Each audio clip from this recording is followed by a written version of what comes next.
Assalamualaikum warahmatullahi wabarakatuh. Saya Arif Hidayat, NIM 174 dari kelas manajemen D.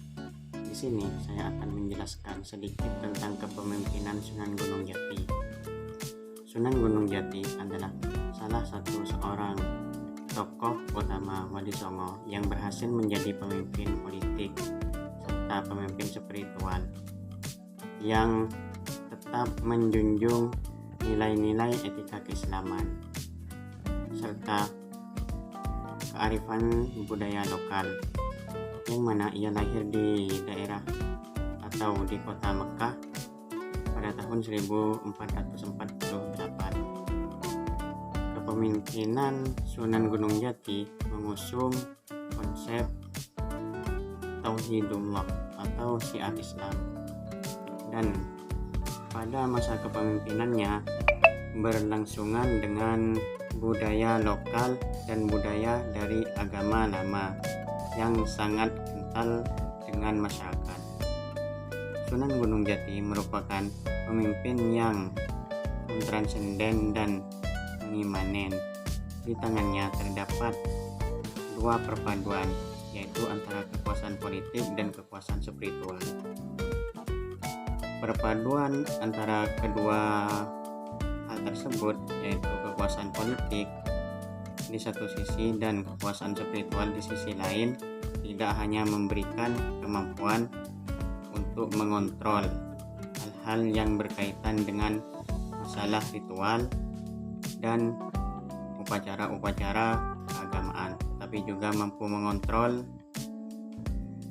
bidang sosial masyarakat seperti masalah ekonomi dan lain-lain. Dan etika kepemimpinan yang dikembangkan oleh Sunan Gunung Jati tidaklah semata-mata bersifat teoritis, filosofis, tapi juga telah diaplikasikannya secara praktis saat membangun serta menjadi pemimpin di Kesultanan Cirebon dan Banten. Berikut adalah kebijaksanaan Sunan Gunung Jati dalam masa kepemimpinannya. Kebijakan pertama yang diambil sebagai sang raja adalah beliau langsung memutuskan untuk tidak memberikan upeti kepada Galuh Pajajaran, kepada Pakuan Pajajaran. Jadi beliau menghentikan bulu bekti atau semacam setoran upeti kepada kerajaan Pajajaran. Sejak saat itu Cirebon menjadi wilayah yang berdaulat penuh, dan tentu kebijakan ini mempunyai pengaruh yang sangat besar, bahkan sangat berpengaruh kepada sang kakek, yaitu Prabu Siliwangi di Pakuan Pajajaran, sehingga kemudian memicu reaksi dari penguasa tertinggi Sri Baduga tersebut. Nah, yang menarik satu yang dibahas adalah bahwa upeti utama yang harus disetorkan ke Pajajaran adalah khas Cirebon, yaitu terasi Cirebon. Kemudian kebijakan lain yang juga akhirnya menjadi hal yang sangat strategis dibutuhkan oleh Raja Cirebon atau Sunan Gunung Jati adalah secara meyakinkan beliau segera melakukan langkah-langkah strategis dalam pengembangan Islam atau proses Islamisasi di wilayah Cirebon. Banyak sekali perubahan kebijakan yang terkait agama, sosial, politik, militer, dan budaya yang saat itu diremajakan, dibikin up to date dan sebagainya. Pada saat yang sama, selama masa pemerintahan Sunan Gunung Jati pada akhir abad ke-15 masuk abad ke-16, terjadi proses transformasi luar biasa di bidang sosial, politik, dan budaya di kota-kota pelabuhan di Pulau Jawa. Kemudian, salah satu hal yang menarik yang beliau terjadi untuk proyeksi, yaitu salah satu adalah beliau mencoba mendekat ke Banten, yang waktu itu adalah sekitar tahun 1470-80 Masehi.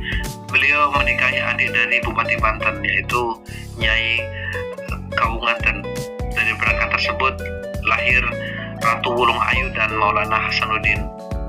Maulana Hasanuddin adalah kelak akan menjadi Raja Banten pertama.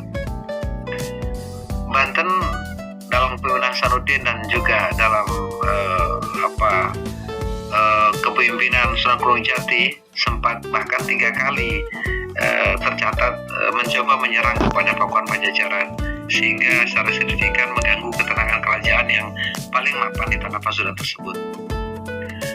Nah, yang sangat spektakuler atau luar biasa daripada gebrakan dibuat oleh Sunan Gunung Jati adalah bagaimana strateginya dalam merebut kembali pelabuhan Sunda Kelapa dari tangan Portugis, di mana strategi yang sangat luar biasa adalah waktu itu beliau menggabungkan 4 kekuatan Islam, yaitu Kerajaan Demak, Cirebon, dan Banten.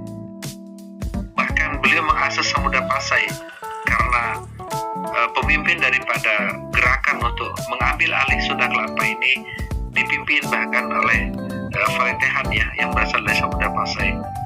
Ya, dengan komando dari Raja Cirebon ini akhirnya alhamdulillah bisa merebut kembali pelabuhan Sunda Kelapa dan memenangkan kota Jakarta. Demikian yang dapat saya sampaikan. Wassalamualaikum warahmatullahi wabarakatuh.